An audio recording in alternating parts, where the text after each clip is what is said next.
Alors effectivement, pourquoi finir ce cycle sur La La Land? D'abord parce que c'est un cycle chronologique et qu'effectivement on s'intéresse à ce que la comédie musicale n'arrête pas, au fait que la comédie musicale finalement n'arrête pas de faire son comeback. Donc on peut, c'est un peu le verre à moitié vide et le verre à moitié plein. On peut dire elle n'arrête pas aussi de repartir, de retomber, de redisparaître. Donc est-ce que là c'est un comeback qui va en susciter d'autres? Normalement au niveau de la production industrielle, le succès de ce film fait que 20 autres, littéralement 20 autres, paraît-il, ont été mis en branle et en production. Après, ça n'augure de rien sur la qualité ni sur l'histoire du genre. Alors sur ce film-ci, ce qui me plaît aussi dans le fait de vous le présenter aujourd'hui, je sais qu'il y a des gens qui ne sont pas venus aux séances précédentes, qui viennent voir ce film parce que soit ils l'ont aimé, ils viennent le revoir, soit ils l'ont raté au moment de sa sortie, mais ils en ont entendu parler. Donc c'est toujours un plaisir de le montrer à des gens qui ont envie de revoir un film qu'ils ont aimé. Mais il y a aussi ceux d'entre vous qui ont vu d'autres films cette année, et notamment tous ces films classiques des années 40, 50, en particulier de l'âge d'or hollywoodien, et qui vont retrouver vraiment à l'état, disons, presque d'encyclopédie de la comédie musicale, ces films-là, des références à ces films-là, des citations, des inspirations. En effet, Damien Chazelle, donc qui a 31 ans, au moment où il fait le film, c'est quelqu'un qui est extrêmement cultivé, qui réfléchit sur sa pratique et qui a une cinéphilie intéressante aussi pour nous parce qu'il est franco-américain. Donc il est de double culture, mais il est vraiment aux États-Unis. Il a étudié à Harvard le cinéma. Et donc, il a cette double culture aussi du point de vue de la comédie musicale, c'est-à-dire à la fois Minelli, Vincente Minelli, avec le classique qu'on trouvait tellement classique qu'on ne l'a pas montré dans ce cycle, Tous en scène, de Bandwagon, dont vous voyez là que d'ailleurs il y a l'univers de Minelli, si vous le connaissez un peu, il est toujours question des rêves des personnages, de leur vulnérabilité aussi à ces rêves. Donc là, il y a Here's to the Fools Who Dream, aux idiots qui rêvent. C'est une chanson, c'est le vers d'une chanson dans ce film. Et puis l'autre inspiration, c'est Jacques Demy. Donc vous voyez que c'est très franco-américain et que ce film est une sorte d'archéologie de la comédie musicale. Donc on pourra, ceux qui voudront rester ensuite, on pourra parler de toutes ces inspirations et réfléchir aussi, puisque c'est la dernière fois qu'on se voit cette année, sur finalement qu'est-ce qui fait une bonne comédie musicale, ou j'allais dire presque à quoi sert ou à quoi nous sert dans nos vies émotionnellement la comédie musicale, et qu'est-ce que réussit ou rate, en tout cas dans les grandes largeurs, je dirais, ce film-ci. Donc je vous laisse l'apprécier et puis aussi après me dire, j'espère, ce que vous aurez ressenti et pensé du film. Est-ce que pour vous ce film-là est une critique d'Hollywood, et est-ce que c'est un film pour vous qui restera dans l'histoire, comme par exemple, pour moi, de mon point de vue, Amadeus ou Phantom of the Paradise ou New York, New York, parce que moi j'ai trouvé personnellement le film, c'est un bon film après, mais je comprends pas pourquoi il y a eu tous ces Oscars et toutes ces récompenses, parce que pour moi c'est un peu un film, c'est un film divertissant, et je dirais que c'est un peu un film un peu trop commercial, parce que ça m'a fait penser à Disneyland, les décors, l'histoire d'amour, c'était un peu too much, quoi. Alors, il y a beaucoup de choses dans vos remarques et dans votre question. Du coup, j'ai oublié la première partie de la question. Est-ce que c'est une critique d'Hollywood? La critique d'Hollywood. Alors peut-être je me lance dans la réponse. Vous avez raison, c'est l'un des axes du film. Non, alors je dirais pas comme une critique, pas comme une satire d'Hollywood, mais il y a une dimension qu'on trouve dans beaucoup d'autres comédies musicales, y compris, après tout, Chantons sous la pluie, le parangon de la comédie musicale classique, à savoir où on voit effectivement la façon où Hollywood se regarde au miroir, où on voit comment Hollywood fonctionne à l'intérieur d'un film hollywoodien. Et c'est vrai que le fait qu'elle travaille au café qui est dans le studio, sur les studios Warner, renvoie à ça, renvoie à cette tradition-là de Hollywood qui montre un peu ses ficelles, qui montre un peu ses décors, avec le point de vue de la petite main, enfin de l'actrice qui n'a pas encore percé et qui est donc encore une serveuse à l'intérieur de ce studio. Vous aurez remarqué, j'en profite pour voilà, petite réplique directement tirée de Chantons sous la pluie, quand il lui rappelle qu'elle n'est que barista, elle n'est que serveuse au café et que donc elle n'a pas à le regarder de haut, lui en tant qu'artiste. Et il lui dit à la fin, donc je te verrai sur grand écran. Et ça, c'est la réplique que dit Dawn Gene Kelly à la jeune femme qui n'a pas encore, à Debbie Reynolds dans Chantons sous la pluie, qui est seulement une actrice qui n'a pas encore percé. Donc après, est-ce que c'est une critique de la difficulté de ce monde à intégrer tous ceux qui veulent en faire partie? Je pense que simplement c'est une reconnaissance assez juste du fait que beaucoup d'appelés, peu d'élus, et d'où le titre La La Land, qui est un jeu de mots donc sur LA, Los Angeles, et en même temps to be in La La Land, ça veut dire rêver, ça veut dire se croire, voilà, il y a cette dimension utopique. Donc oui, la dimension utopique de leurs rêves, elle est au centre du film. Est-ce que ces rêves vont être réalisés et d'ailleurs, souvent, le mot rêve est repris. Hein, tu abandonnes ton rêve. C'est ce dont elle l'accuse quand elle voit qu'il est devenu commercial. Et quand vous dites que le film est trop commercial, je pense qu'effectivement, son auteur se pose lui-même la question de sa réussite commerciale, à lui. C'est-à-dire, du risque qu'il prend en rentrant dans des canons de films commercial, dans la mesure où, juste pour rappeler son parcours, il avait fait un film que moi je n'ai pas vu, qui est son film de fin d'études en 2009, qui s'appelle Guy and Madeline on a Park Bench, et qui était déjà une comédie musicale, mais pas en scope, avec des beaucoup plus petits moyens, en noir et blanc, etc. Et puis ensuite, il voulait faire ce film aussi, cette comédie musicale, mais évidemment tout ça prend de l'argent, des moyens, et donc ça a été un peu mis en suspens, et il a fait un film qui a été un succès, peut-être à sa surprise, en tout cas quand même un film assez efficace et calibré qui s'appelle Whiplash, que vous avez peut-être vu en 2014, aussi autour justement de la musique et du perfectionnisme d'un batteur de jazz et qui rentre dans une relation un peu sadomasochiste comme ça avec son mentor et son professeur dans une très haute école de musique de New York. D'ailleurs, c'est l'acteur qui joue le patron du bar, le patron un peu méchant qui vire Ryan Gosling dans ce film-ci. Donc c'était déjà un film autour de un personnage extrêmement puriste qui va très très loin dans cette recherche finalement peut-être vaine. De même que là, le personnage de Seb, à mon avis, n'est pas le personnage auquel s'identifie pleinement le réalisateur. C'est-à-dire qu'il y a un regard critique sur le purisme du personnage masculin du film, je pense, qui est posé. Notamment dans le côté un peu caricatural de la façon dont il explique entre quatre yeux à la jeune fille qu'il vient de rencontrer pourquoi les gens qui détestent le jazz ont tort parce qu'ils ne connaissent pas le jazz, etc. C'est ce qu'on appelle aujourd'hui le mansplaining, hein, c'est-à-dire, mesdames, voilà, quand un homme vous dit, voilà, je vais t'expliquer ce que c'est, et sans éventuellement savoir que peut-être que vous avez, vous aussi, des très bons arguments en face, mais ce n'est pas la question, ce n'est pas le moment. Donc je pense qu'il y a un point de vue critique par rapport au côté entêté et puriste du personnage masculin, mais je pense aussi que le film, alors vous dites il est trop commercial, on peut peut-être rentrer dans les critiques à lui faire, mais oui, allons-y.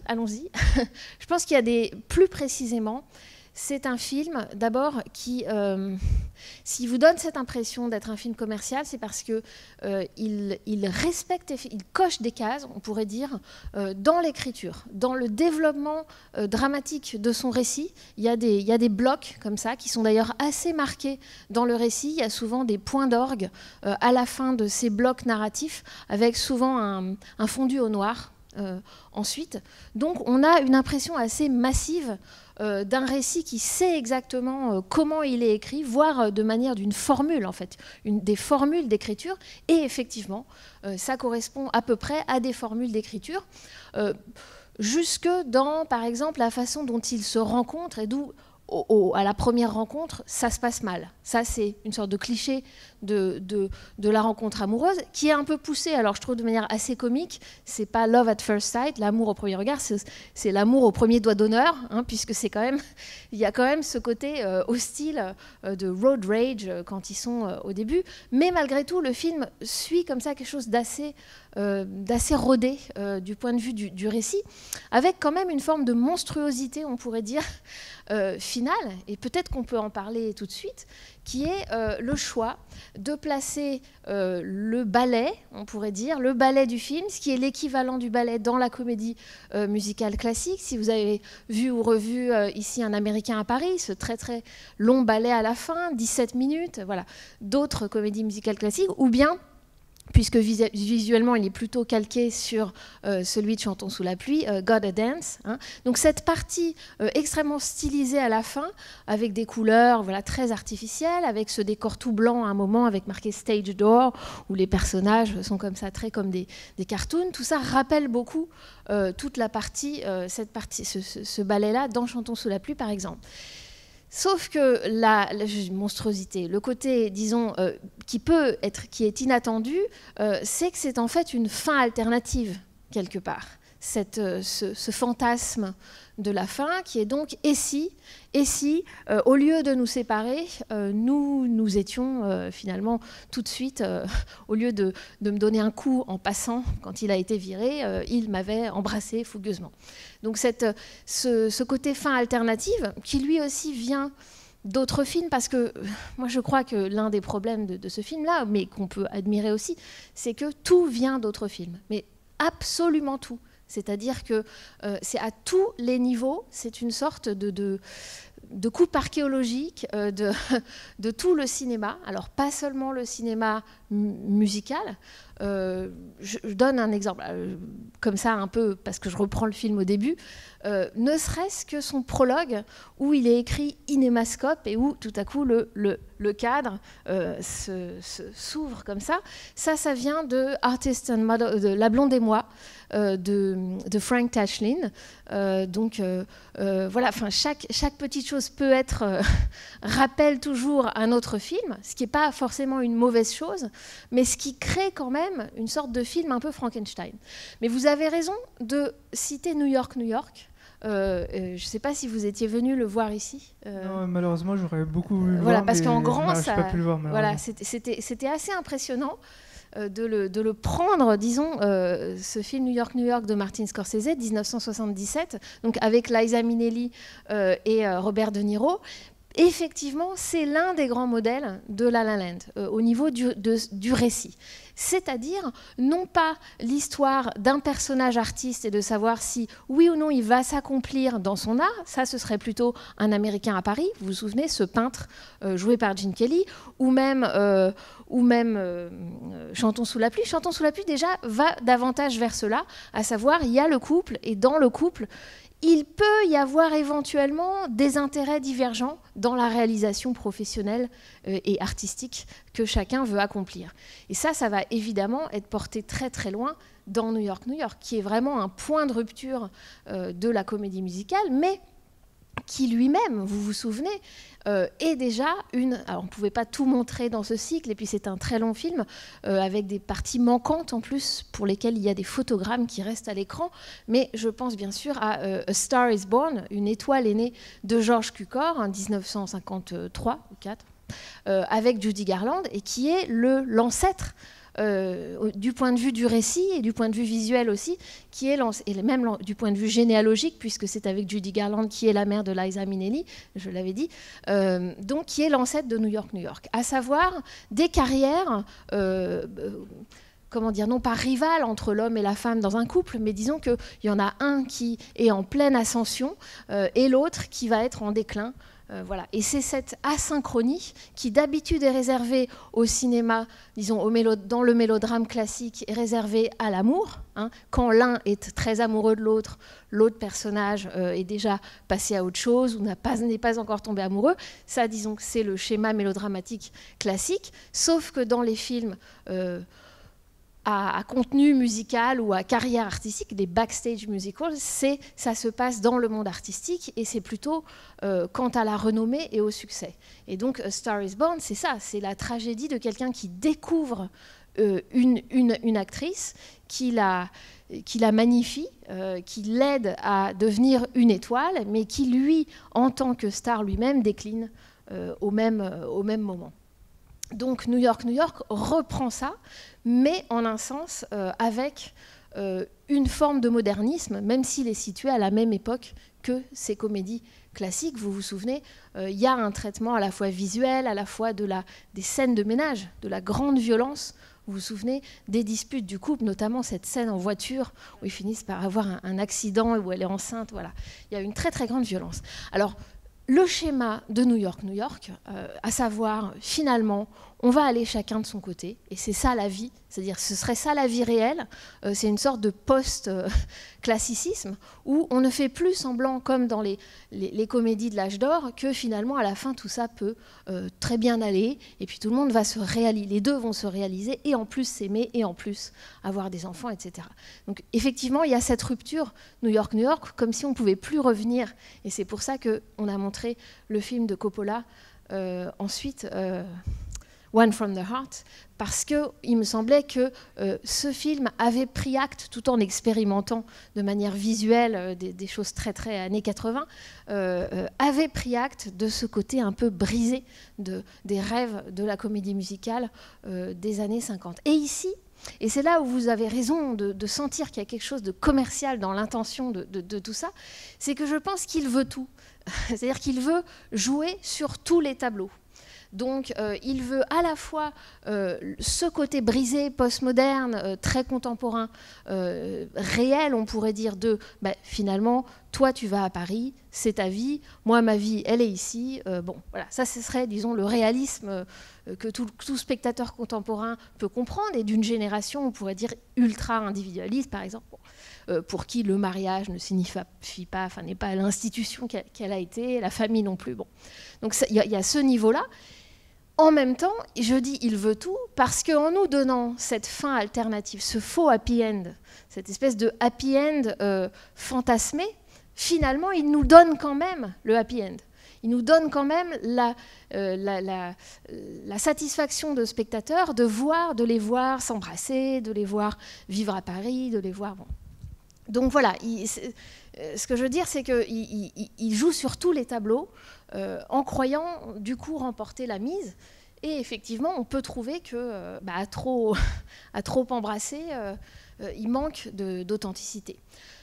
Alors, dernière chose, parce qu'après, je pense qu'il y a peut-être des gens qui ont aimé ou qui ont d'autres fils à tirer, mais si on va dans ce sens-là de qu'est-ce qui ne va pas finalement avec ce film très bien fait, qu'est-ce qui peut ne pas aller dans un film aussi consciencieux, aussi soigné, aussi réussi du point de vue visuel, ça faudra quand même en parler dans les lumières, dans les éclairages, etc. Rappelez-moi de parler quand même un petit peu technique, c'est important.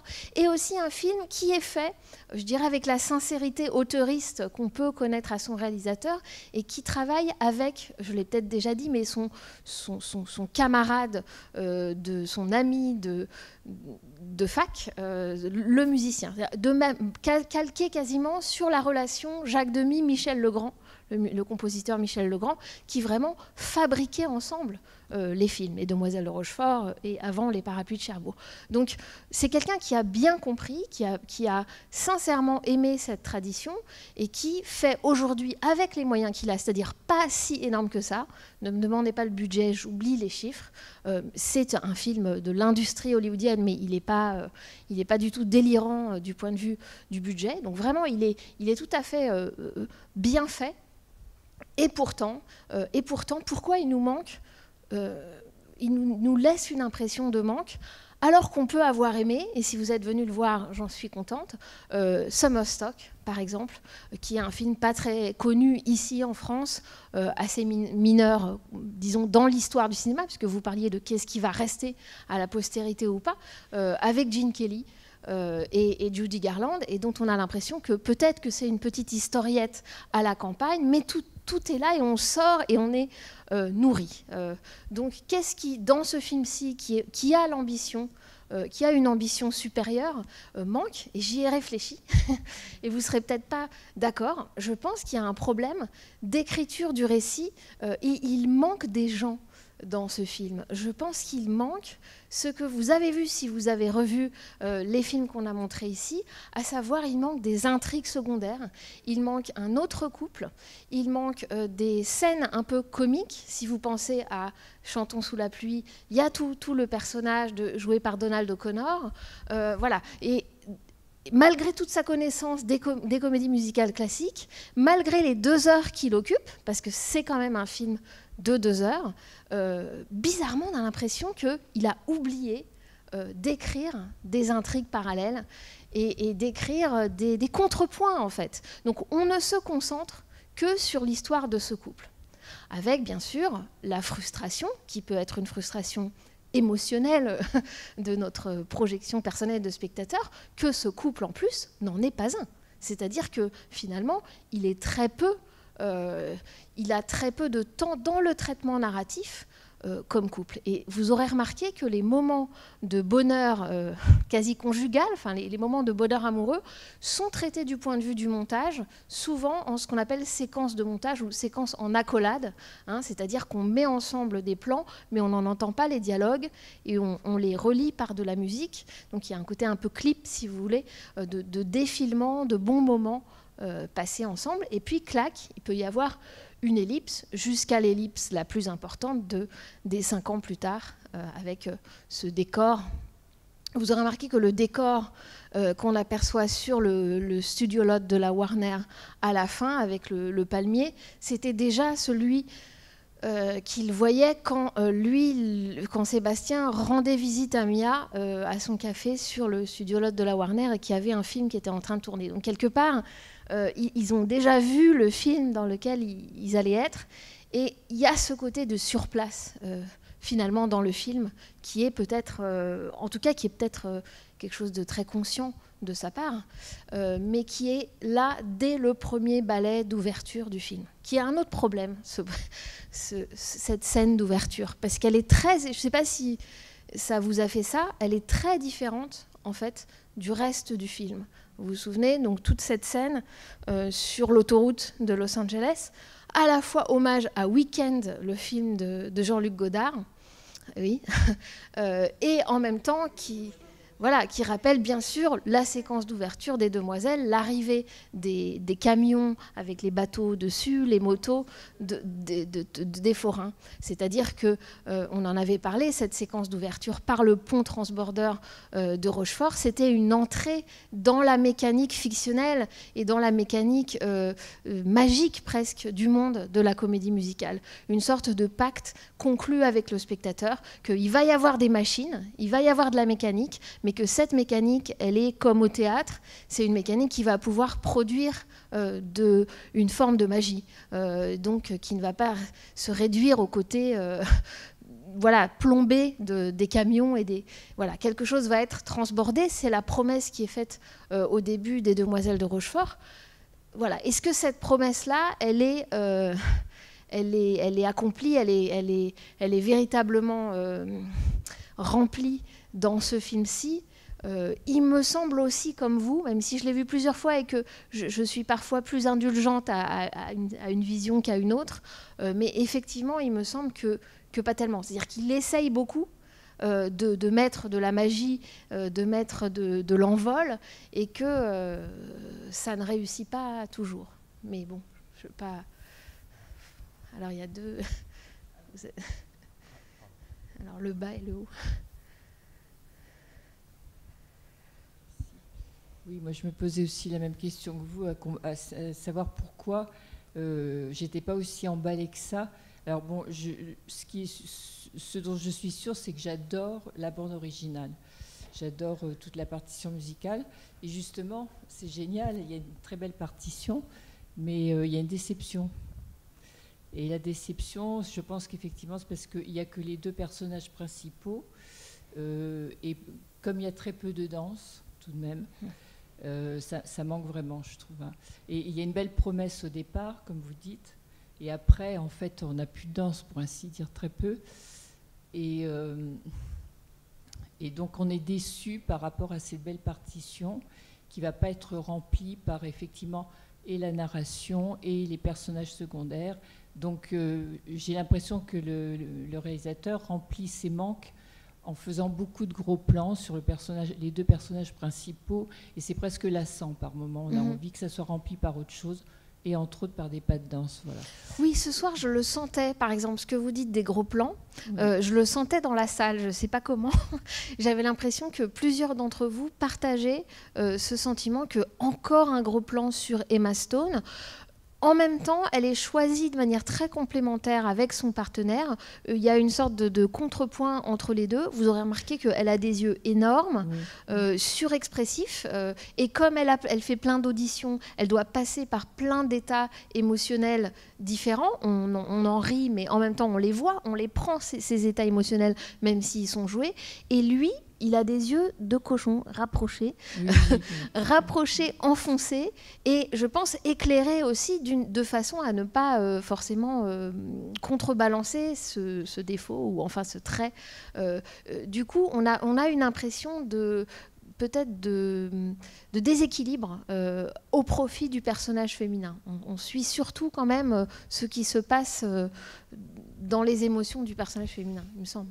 Oui, donc effectivement, je suis d'accord avec vous sur le fait qu'il manque vraiment des personnages secondaires. Alors c'est vrai que c'est aussi une belle partition dans le sens où on survole, enfin on voit qu'il a bien appris sa leçon sur les comédies musicales en tout cas. Donc c'est intéressant parce qu'on retrouve beaucoup de références quand on connaît un peu les comédies musicales. On peut même retrouver Podane. Enfin, il y a beaucoup de Jacques Demy. Bon. Il y a aussi Chantons sous la pluie, il y a effectivement, comme vous avez dit, New York, etc. Mais voilà, c'est pas suffisant parce que quand on va voir un film, enfin en ce qui me concerne, c'est pas pour rechercher en priorité l'histoire du cinéma. Évidemment qu'après, si on retrouve des choses de l'histoire du cinéma, c'est toujours intéressant. Mais on va plutôt voir un film, voilà, on a envie de voir une histoire. Et là, voilà, c'est à la fois un beau film et en même temps quelque chose de raté.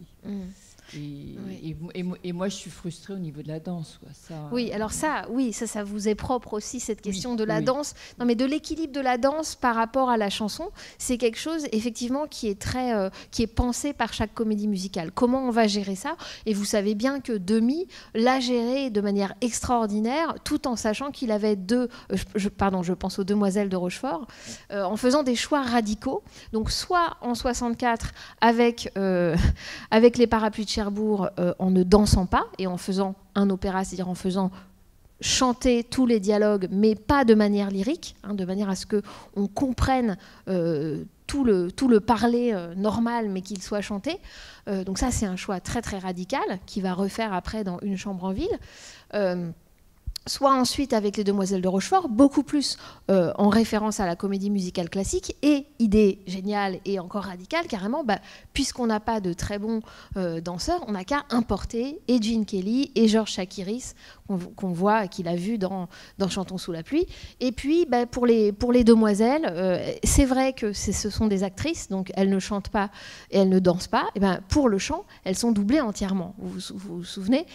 Du coup, ce sont des choix extrêmement radicaux, qui, même du point de vue de l'industrie, qu'est-ce que ça veut dire de demander à un acteur dès que tu chanteras, ce ne sera pas toi, voyez. Donc là, quels choix sont faits ? La seule note qui est apportée, disons, d'originalité, c'est de dire le son est direct dans certains des numéros chantés et joués au piano. Donc quand ils jouent ensemble au piano, par exemple chez lui, qui a une sorte d'unisson, de communion un petit peu du couple, ou bien dans la fameuse scène d'audition où elle raconte l'histoire de sa tante, qui d'ailleurs fait beaucoup penser à l'histoire de Jeanne Moreau dans Elle et lui, pardon du lapsus, dans Jules et Jim de François Truffaut, où elle se jette dans la Seine. Vous vous souvenez, le personnage féminin joué par Jeanne Moreau se jette justement dans la Seine et puis elle ne meurt pas. Donc, dans ces scènes-là, par exemple, on entend la voix. Il y a ce plaisir qui n'est pas du tout celui de la stylisation habituelle de la comédie musicale, c'est-à-dire que c'est pas du playback. Et donc, on entend le grain de la voix, la fragilité, le souffle. Et ce qui n'est pas professionnel, si on veut, dans le chant, devient intéressant et touchant parce qu'il y a une réalité du timing, disons, du son direct. Ça peut être une proposition quand même formelle qu'il fait. Mais c'est sûr qu'elle n'est pas à la hauteur de tout le professionnalisme collectif qui n'est pas de sa responsabilité, hein, faut quand même le dire. C'est-à-dire que c'est quelqu'un qui arrive à un moment de l'industrie hollywoodienne où les performeurs nécessaires ne sont pas dans le champ de Hollywood. C'est-à-dire qu'ils sont dans d'autres champs, ils sont à la télévision, dans les concours, etc. Mais ils ne sont pas dans le champ, dans le creuset d'acteurs hollywoodiens. Donc il fait le choix de prendre des acteurs, pas seulement parce qu'ils sont célèbres et que c'est commercial, c'est un choix commercial, mais d'abord parce que je crois qu'il croit quand même dans ces personnages et dans l'histoire d'amour qu'il raconte, c'est-à-dire le cycle de la naissance et de la mort, enfin, et de la séparation d'un couple. Et donc, pour lui, c'est logique de prendre plutôt des acteurs. Et parmi les acteurs actuels, il n'y en a pas qui savent très bien chanter et très bien danser, comme il y en avait dans les écuries, voilà, MGM. Voilà. Donc ça, c'est un état, mais j'en ai déjà parlé, mais de l'industrie à un moment donné. Et il faut beaucoup de films comme ça pour que les gens s'améliorent. Donc, bien sûr que quand on arrive et qu'on en fait un ou deux, ça peut pas avoir cette perfection de tous les chefs de poste, parce que tout ça c'est pas seulement l'histoire des gens qui savent danser et chanter, c'est un travail de collaboration, de paroliers, de musiciens, de scénaristes. Donc le genre, c'est là où l'histoire du cinéma importe, c'est que le genre a besoin de tous ses collaborateurs et donc de quelque chose de massif, quoi, de l'ordre vraiment de quelque chose d'industriel. Alors, je crois que quelqu'un voulait intervenir là-bas, ouais, alors vous deux. Juste sur le ballet peut-être d'ouverture, que moi, alors, je n'aime pas du tout le ballet de l'autoroute. Contrairement à vous, où vous, ça vous a peut-être... Vous vous êtes dit, enfin, ça va danser, il va y avoir des vrais danseurs. Voilà. Ça va être des danses collectives tellement bien coordonnées, ça nous manquait. Moi, en fait, quand j'ai vu le film pour la première fois, ça m'a absolument mise à distance et je me suis dit show off, hein, c'est-à-dire c'est de la frime. Je comprends que c'est une ouverture, donc d'accord, faut mettre le paquet. Mais ce qui m'a déplu, en fait, c'est que j'ai trouvé les danseurs, certes bien coordonnés, mais la chorégraphie mauvaise, quoi. Et les pas intéressant, pas techniquement impressionnant, etc. Donc vous voyez, on a aussi des perceptions différentes, mais je comprends ce que vous dites sur la promesse que quelque chose de l'ordre de la danse va être mis en œuvre, et non pas juste ce couple. C'est loin de l'entrée des Demoiselles de Rochefort, mais c'est une petite promesse, on dit que ça va danser. Oui. Alors après, ça danse, mais sur des modèles plus... on voit bien que le modèle, c'est Fred Astaire, Ginger Rogers, hein, un peu tournoyant, des pas de valse. D'ailleurs, le thème principal au piano, alors qui, moi, vous disiez, les gros plans, c'est un peu lassant. Moi, je trouve que ce thème-là est usé quand même jusqu'à la corde, et c'est une valse. Donc, il y a ce côté un peu tournoyant qui culmine, bien sûr, dans la scène. Je dirais la seule scène à effets spéciaux, presque, qui est celle où il s'envole à l'observatoire. Et peut-être je vous montrerai un extrait, mais allez-y d'abord. Est-ce que vous ne pensez pas que le but avec toutes ces références au cinéma, c'était surtout de plaire au jury des Oscars, plus que de faire un succès au box-office ? Non, je pense pas, en fait. Mais... On peut tout à fait, après coup, se le dire. Ça ne peut pas leur déplaire absolument de retrouver ces références. Mais je pense que c'est tellement... ça prend tellement de temps et d'argent et de travail, en fait, de réaliser un film, mais surtout de réaliser un film comme ça, dans la mesure où il faut coordonner quand même beaucoup de dimensions, visuelles, musicales, narratives et de direction de jeu, de direction d'acteur, qu'en fait, je pense que cette motivation-là ne serait pas suffisante à le faire. Donc je pense que pour le coup, ce serait un procès d'intention de dire que c'est fait de manière roublarde, je dirais cynique, uniquement pour séduire. Il y a une dimension, s'il y a une dimension de séduction, je pense qu'elle est internalisée, intégrée par le cinéaste. C'est-à-dire que lui, c'est comme ça. Sa cinéphilie, il l'a digérée malgré tout et il ne peut pas s'empêcher. Et quand je dis il ne peut pas s'empêcher, c'est que par exemple, quand ils sont dans cette interminable scène dans l'appartement où les choses commencent à ne plus aller entre eux, vous voyez ce que je veux dire?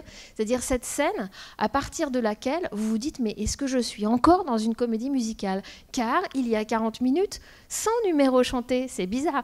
Donc cette rupture en fait qui nous est signifiée pas seulement dans le dialogue mais aussi dans le fait que ça chante plus, ça danse plus, il y a quelque chose là qui patine. Eh ben, il ne peut pas s'empêcher de la filmer avec, vous vous souvenez, des espèces de rideaux verts. Et ce vert, ce glow, ce vert particulier, cette lumière verte, vient de Sueur froide, Vertigo, d'Alfred Hitchcock, dans l'hôtel, dans la scène où Judy, il revoit Judy, il retrouve celle qu'il croyait morte. Et je dévoile rien pour ceux qui n'ont pas vu le film. C'est dans un hôtel avec une enseigne verte, Empire Hotel, et c'est exactement cette couleur et c'est exactement voilà. Donc ce que je veux dire, c'est que c'est un peu des obsessions de cinéphiles qui à la limite ne signifient rien. Il n'y a pas de et qui ne charment pas spécialement un jury, qui sont là parce que c'est le tissu de la façon dont il voit le monde. Vous voyez ce que je veux dire? C'est que du coup c'est devenu une sorte de tapis. Tout est tapissé de cette cinéphilie. Mais je ne crois pas que ce soit juste gratuitement. Enfin voilà. Mais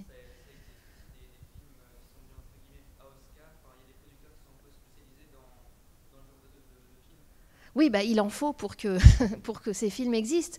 Mais ce que je veux dire, c'est que c'est quand même une entreprise artistique. Alors, elle est critiquable, mais elle demande quand même tellement d'efforts. Et c'est aussi un autre problème, mais après, je vous laisserai parler, parce qu'on en a parlé beaucoup sur toute la question de la comédie musicale. Il me semble que qu'est-ce que la comédie musicale? J'aurais donné tellement de définitions que peu importe, ne les compilez pas. Mais c'est quand même une mise en tension du travail, je dirais, et de ce qu'ils appellent en anglais effortlessness, hein, le fait qu'on a l'impression qu'aucun effort n'est mis en œuvre, tellement c'est aérien, tellement c'est fait naturellement, tellement c'est fluide, que ce soit les mouvements de caméra, que ce soit les mouvements dansés, etc. Et toutes les comédies musicales classiques mettent en tension ces deux choses. Pourquoi? Parce que à la fois elles prennent les meilleurs performeurs, elles prennent les meilleurs danseurs, les meilleurs compositeurs, etc. Donc tout le monde travaille à ce sublime. Et en même temps, souvent, leur intrigue montre des gens qui essayent to make it, hein, qui essayent de devenir des stars, qui essayent de devenir des danseurs. Donc on les voit répéter. Vous vous souvenez, dans le film que j'ai passé en ouverture, Footlight Parade, Busby Berkeley, on voit la salle de répétition. Hein, elles sont toutes en short, là, les chorus girls, et puis c'est vraiment à la trick toute la journée à faire des shuffles. Bon. Donc il y a toujours cette mise en scène du musical comme le muscle, le travail, le côté mécanique, et puis ce moment de grâce qui peut être atteint au moment où enfin on n'y croyait plus, mais le spectacle a lieu, ou justement par des moyens uniquement cinématographiques, cette grâce est atteinte. Voilà, c'est toujours cette tension-là. Et on voit bien qu'il le sait, ça. On voit bien que lui, il recherche aussi quelque part cette fluidité-là. Vous avez remarqué les mouvements de caméra. La caméra, elle est toujours en train de bouger. Il y a très peu de coupes. C'est un film qui est virtuose, si vous voulez, dans le plan séquence, dans le fait que le premier plan, c'est-à-dire que la très longue séquence de ballet sur les voitures, elle est virtuellement un seul plan séquence. En réalité, il y en a 3 qui sont masqués par des panoramiques filées.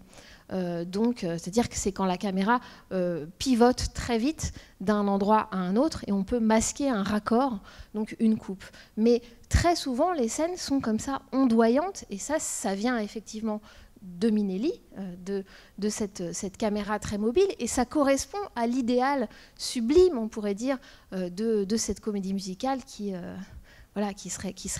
danserait, disons, dont la caméra danse autant que les danseurs eux-mêmes. Et ça, c'est ce que Gene Kelly et Stanley Donen ont aussi très bien compris et travaillé.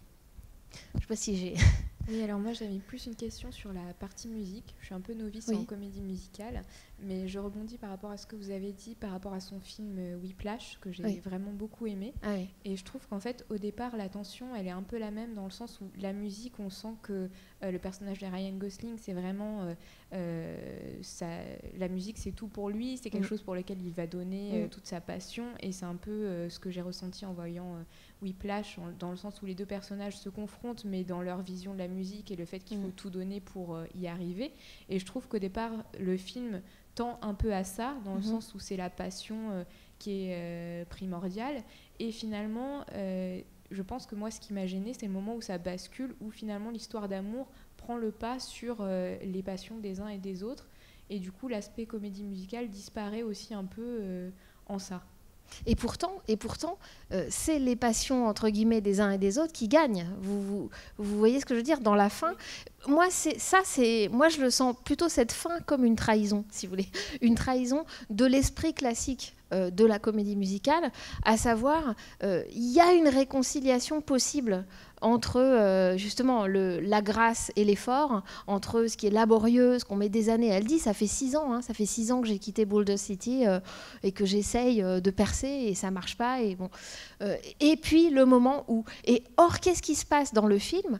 C'est justement là qu'il met l'ellipse. C'est-à-dire qu'elle est censée partir à Paris pour ce film, et on n'a même pas en accolade des petites choses qui nous montreraient son ascension ou la réception du film ou le film qu'elle a fait.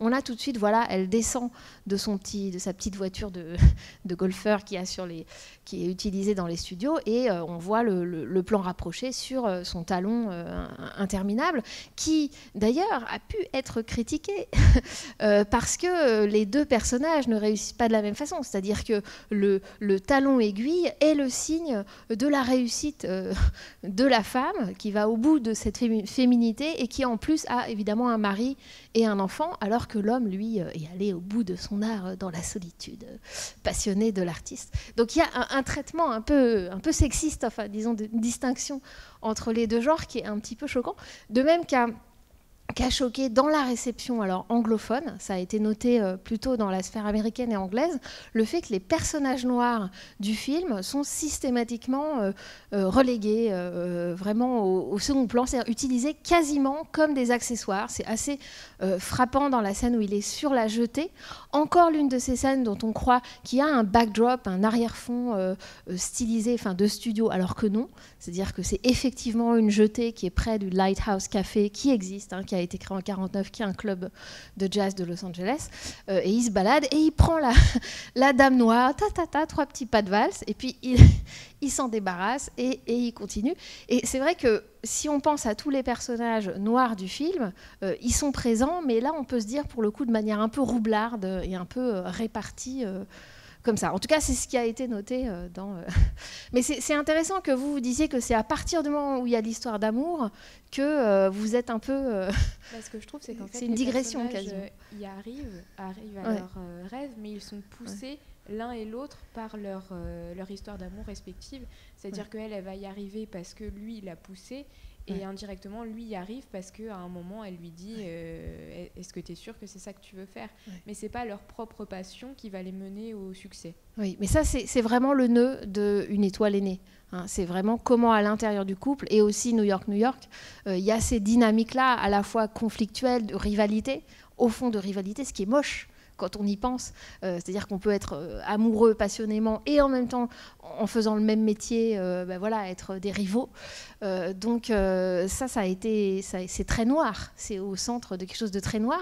Et le film est mélancolique quand même, est très mélancolique, mais peut-être pas noir. C'est-à-dire que, comme je disais, comme je pense qu'il veut effectivement jouer sur tous les tableaux et qu'il y a un côté... ne pas désespérer Billancourt, on a aussi ce faux final où on les voit s'aimer. Donc c'est là où je vous suis, dans le sens où l'histoire d'amour dilue quelque chose qui serait de l'ordre d'une lutte plus âpre, quoi, qui serait... Et qui au début, effectivement, on a cette promesse parce qu'il y a une satire de ce monde quand même hollywoodien dont on l'oublie nous parce qu'on est ici, mais qui est un microcosme. C'est-à-dire que vraiment tout le monde veut être acteur, tout le monde veut, etc. Et ce personnage du scénariste qui dit oui, moi ça va, dès qu'on lui dit comment ça va ou qui il est, il débite toute où est-ce qu'il se situe dans l'ascension, dans la pyramide actuellement. C'est très drôle, mais on oublie, nous en vivant ici, on oublie l'enfer que c'est. Il y a quelqu'un qui ne l'a pas oublié, c'est David Lynch dans Mulholland Drive. Hein. C'est aussi l'histoire de quelqu'un qui vient de sa province, qui fait des auditions, qui est bien, qui est bonne actrice, et qui tombe dans une sorte d'enfer, de trou, on pourrait dire, de trou métaphysique aussi, de l'enfer de ce monde-là, des fêtes, des représentations de soi en miroir, des rivales, des amis qui sont en même temps rivales, etc. Et c'est un film, du coup, beaucoup plus vertigineux et noir. Là, on reste effectivement dans des codes qui sont des codes de comédie musicale où le couple danse dans les étoiles. Moi, c'est la scène que j'aime peut-être le moins, le moment où il y a l'utilisation du fond vert, des effets spéciaux pour les faire s'élever dans les étoiles, même si Woody Allen, dans Tout le monde dit I love you, avait aussi utilisé cette lévitation quand le couple, citant un Américain à Paris déjà, danse au bord de la Seine, et où tout à coup, ce qu'on croyait être juste une petite valse à la Ginger et Fred devient une sorte de lévitation. C'est assez comique chez Woody Allen. Peut-être, puisque vous avez patienté, on peut vous montrer un ou deux extraits que je vous ai apportés, mais si vous avez d'autres remarques, oui, on peut. Alors, j'ai apporté plusieurs choses qui ne sont pas directement... Alors, l'une, c'est quand même parce que j'étais frustrée, moi, de ne pas voir dans le film la vraie scène de La Fureur de vivre. C'est-à-dire que vous vous souvenez, ils vont au cinéma, ils vont voir cette scène, et puis la pellicule s'interrompt, exactement comme à la fin de Macadam à deux voix, hein, voyons, ça n'en finit pas, de Monty Hellman. On a un film dans lequel, effectivement, on voit la pellicule brûler, donc le récit s'arrête pour ça. Et je me suis dit que peut-être ça vous intéresserait de voir cette scène, mais je ne sais pas, de La Fureur de vivre. Voilà, pendant que Jean-Paul la prépare, peut-être, donc c'est un film de Nicholas Ray de 1955 avec James Dean, une sorte de teen movie, hein, de film sur l'adolescence avant la lettre, Rebel Without a Cause. Peut-être aussi, quand même, on n'en a pas beaucoup parlé, mais le film est un film sur Los Angeles, et sur le Los Angeles perdu. Vous vous souvenez qu'ils vont le voir au cinéma Rialto, et ensuite elle passe devant le Rialto, et il y a marqué qu'il a fermé. De fait, il a fermé. De même que le funiculaire qu'ils empruntent, qui était vraiment une marque de fabrique à Los Angeles, a fermé aussi il y a 2-3 ans. Donc c'est aussi cette mélancolie, elle n'est pas seulement sur le fait qu'il faille choisir entre sa vie professionnelle et sa vie amoureuse, elle est aussi sur Los Angeles comme tombeau d'une certaine époque classique, de l'usine à rêve, disons, classique. Je voulais surtout vous montrer la scène parce qu'effectivement, on est sur les lieux. Hein, on voit bien ce que c'est que de faire un film en décor réel, là encore inspiré de Demy, qui allait, lui, dans les villes réelles et non pas en studio, à Los Angeles. C'est qu'on est sur les lieux de l'histoire du cinéma. C'est-à-dire qu'on est sur les lieux de films mythiques, cultes. Et notamment celui-ci, ce qui me plaît aussi dans cette scène, c'est qu'on a vraiment plusieurs strates et que le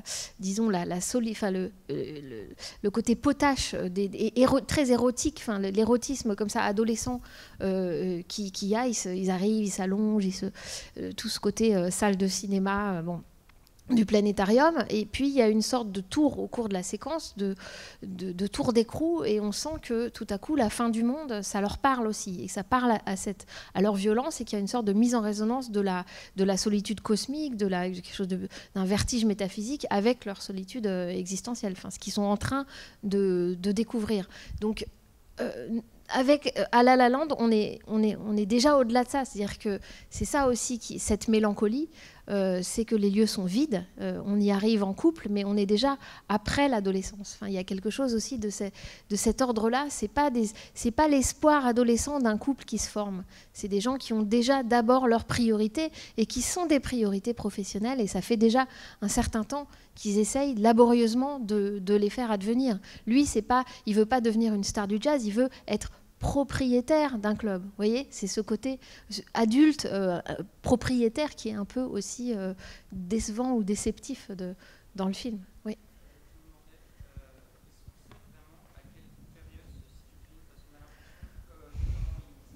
Ah oui. C'est assez contemporain.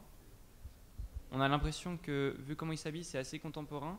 Mais en même temps, ils n'utilisent pas du tout de téléphone ou d'ordinateur ou de choses comme ça. Alors si, ils utilisent c'est vrai, mais ils utilisent le téléphone portable dans les auditions en particulier, vous vous souvenez? Ah oui. Mais je pense que c'est fait exprès pour extraire les personnages, d'abord pour donner ce côté aussi un peu atemporel de la stylisation de la comédie musicale. Vous le voyez avec les robes des filles au début, où c'est les couleurs primaires plus une qui est en vert, mais tout ça est quand même très pensé du point de vue visuel du numéro. Et puis d'autre part, pour distinguer, c'est un peu aussi ce qui peut déplaire, le côté petite distinction artiste. Et en l'occurrence, lui, c'est ce qu'ils appellent aux États-Unis jazz snob. Hein. C'est aussi quelqu'un qui dit voilà, il n'y a que le jazz et c'est ça qui est bien. Et donc, ça va très bien avec son personnage de conduire une vieille décapotable avec seulement des cassettes et non pas des CD ou un autoradio dedans. Voilà, il y a un côté délibérément de porter des costumes 3 pièces. Donc, en fait, ce côté vintage, si vous voulez, qui est dandy chez le personnage de Seb, il peut aussi être appliqué au film. C'est-à-dire que c'est évidemment le risque, et il en est très conscient, en tant que cinéaste, je pense, c'est de tomber dans le rétro, dans le vintage, d'être uniquement là-dedans, dans le culte de...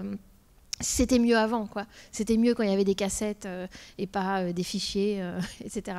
Et je pense qu'il le pense, et à la fois, il sait que c'est trop limité et qu'il faut vivre avec son temps, etc.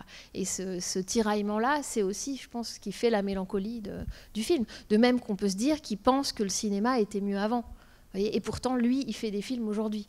Donc voilà, c'est une aporie que chacun doit vivre est obligé de vivre. Du coup, je ne sais pas si... Je vous avais amené un ou deux autres extraits, mais je ne sais pas s'ils ne tombent pas un peu comme un cheveu sur la soupe. Il y avait quoi? Grease et... On a Grease, Meet Me in St. Louis. Oui. Grease et, pardon Missouri, comment dire... Meet Me in St. Louis. Ah oui, oui. Ouais. Oui. Et puis Pajama Party. The Pajama Game. Oui, parce que j'avais un petit peu quelques regrets, parce qu'évidemment, on n'a pas passé, il y a plein de choses qu'on n'a pas passées, notamment Grease dans les films. Justement, on parlait de teen movie, donc peut-être pas. Il est court, hein, l'extrait. Oui. Alors, peut-être si on peut passer l'un après l'autre, ça va vous faire un petit choc d'époque, mais c'est un peu, c'est-à-dire l'héroïne en compagnie de son gynécée, disons, c'était pour rapprocher plutôt du début du film, dans cette séquence assez classique finalement du numéro du début, où elle veut travailler, elle est studieuse, et puis autour, il y a les filles qui sont clairement d'ailleurs des danseuses, voilà, qui ont un corps de danseuses, et qui l'attirent dans l'univers peut-être amoureux, l'univers de la séduction. Et juste par rapport à ce numéro, pendant que Jean-Paul prépare les deux extraits, Pardon, oui, à la suite. Donc d'abord Meet Me in St. Louis, et ensuite... Okay. Donc c'est juste pour vous montrer, parce qu'il y a eu tellement de films qu'on n'a pas passés, et voilà, qu'on aurait pu, et qui sont aussi des numéros que je trouve assez savoureux. Je vais vous montrer donc un extrait de Le Chant du Missouri de Vincente Minnelli avec Judy Garland. Alors là, vous voyez qu'il ne s'encombre pas de soucis réalistes. Et ensuite, un extrait de Grease, qui est voilà, cette espèce de teen movie, même si toutes les actrices, il y a un côté un peu parodique du genre. C'est un film de Randall Kleiser de 78, avec Olivia Newton-John, et là, on va à peine la voir, et John Travolta, que malheureusement on ne voit pas non plus dans cette scène, mais avec des actrices qui ne sont pas adolescentes, qui sont beaucoup plus âgées. Ouais. Juste pourquoi cet extrait aussi, parce que c'est les transports amoureux, hein, littéralement, dans cette séquence, mais pour vous montrer aussi l'importance dans la comédie musicale justement du chœur C-H-O-E-U-R, c'est-à-dire que les personnages qui entourent le personnage principal, ce ne sont pas des personnages avec une psychologie, mais comment par exemple dans ce numéro, la chanson est d'abord chantée par eux, moins forte, et puis ensuite se détache la voix si particulière, et elle est vraiment sertie dans ce qui précède. Et ça, c'est aussi des idées de mise en scène, c'est-à-dire de faire ressortir la vedette, non pas parce que c'est la star et qu'il faut forcément que ça rapporte, c'est pas une idée là non plus commerciale, mais c'est de voir les différents niveaux quand même de professionnalisme, de qualité artistique. Ça nous permet, nous, spectateurs, d'apprécier le génie, on pourrait dire, moi je trouve, pas forcément dans cette scène-là, mais en tout cas en général, le génie de performeurs extrêmement doués, comme par exemple Judy Garland. Donc voilà, il y a des strates et il faut les ménager à l'intérieur du numéro. Et d'autre part, à l'intérieur d'un même numéro, comment l'émotion peut advenir, il y a un récit. C'est-à-dire que là, elle monte dans le tramway, finalement le type qu'elle aime la rattrape, elle ne se rend même pas compte qu'elle est en train de clamer son amour et qu'il est à côté, et on s'aperçoit à côté qu'elle est un peu gênée quand elle s'aperçoit qu'il est bien là à côté d'elle et qu'il a entendu l'aveu absolu d'amour. Donc il s'est passé quelque chose dans le numéro. Il a beau être kitsch, il a beau être, etc., il n'est pas du tout gratuit du point de vue du récit. Quelque chose de l'ordre de l'émotion est passé. Alors, si on peut voir l'autre qui est beaucoup plus court, qui est donc la soirée pyjama dans Grease, où les copines de l'héroïne principale qui est dans la salle de bain se moquent de sa pruderie. C'est une autre voie, voilà, que n'a pas prise La La Land, et qui est justement de pousser le côté parodique et le côté post-classique, puisqu'on a le droit de parler sexe, on a le droit de faire jouer des adolescentes par des femmes qui ont au moins 10 ans de plus, on a le droit de faire jouer des adolescentes qui, quand elles se mettent une perruque, ressemblent à des hommes travestis, et on a le droit de faire rimer Elvis avec pelvis. Voilà. Donc c'est le côté campy de la comédie musicale qu'on n'a pas tellement exploité finalement dans ce cycle, et que La La Land n'a pas choisi. Sauf peut-être justement dans la scène de gynécée, celle du début. Donc c'est pour ça que le film est vraiment un bouquet de promesses au début, puisque vous vous souvenez que quand les copines lui disent « mais allez, habille-toi, viens à la soirée », elle garde cette espèce de robe bleue devant elle, on ne sait pas si elle va la mettre, elle est en jogging au-dessous, et elle prend le rideau, elle se drape dans l'espèce de double rideau, et ça c'est une citation bien sûr directe du numéro Moses Supposes dans Chantons sous la pluie, avec Donald O'Connor et Gene Kelly, où ils se déguisent en Moïse avec le rideau. Et si vous regardez les expressions d'Emma Stone pendant tout ce début de numéro, quand elles sont à l'intérieur de l'appartement, elle a des expressions complètement parodiques, où et c'est une sorte d'introduction qui dit quelque chose du programme du film, c'est-à-dire qu'elle va jouer à quelqu'un qui va jouer la féminité. Et finalement, c'est ce qui se passe. À la fin, elle est devenue la star, mais dans quelle mesure tout ça n'est pas un faux self, tout ça n'est pas une sorte de vernis social qu'elle a appris à porter. Et donc c'est là aussi la mélancolie, je trouve, du film. C'est que la réussite, toute cette réussite est quand même très surjouée à la fin. Le rapport avec le mari, avec l'enfant, et il y a une espèce de bonheur et de joie surjouée qui sont assez grinçantes et qui sont pensées, je pense, en contraste avec la fin des Parapluies de Cherbourg, par exemple, où il y a des retrouvailles et où, effectivement, Catherine Deneuve, Geneviève qui est le nom du personnage que Emma Stone, que le personnage joué par Emma Stone écrit dans sa pièce. Donc voilà, c'est cette idée que finalement, les années ont passé, on s'est embourgeoisé, on s'est mis en couple dans un amour qui n'est pas forcément un amour sincère. Mais alors, ce qui est étonnant, c'est qu'ils choisissent de le traiter non pas sur le mode du mélodrame, mais sur le mode d'une apparente normalité, qui serait censée parler aux spectateurs contemporains. Après tout, c'est normal, on rentre, on dit bonjour à son fils, il y a une babysitter, etc. Et c'est ce côté quasiment à la fois naturaliste et à la fois surjoué qui fait la particularité, je trouve, voilà, l'étoffe mélancolique du film, pas satisfaisante, mais qui est malgré tout une proposition, je dirais. Bon, merci d'être venu, merci d'être resté. Et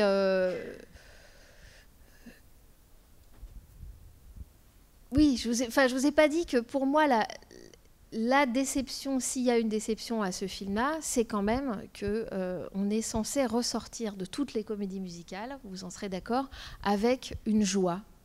Même peu importe, ça finit mal. Et voilà, pour moi, ça reste un mystère. Ça reste un mystère. On peut cocher toutes les bonnes cases.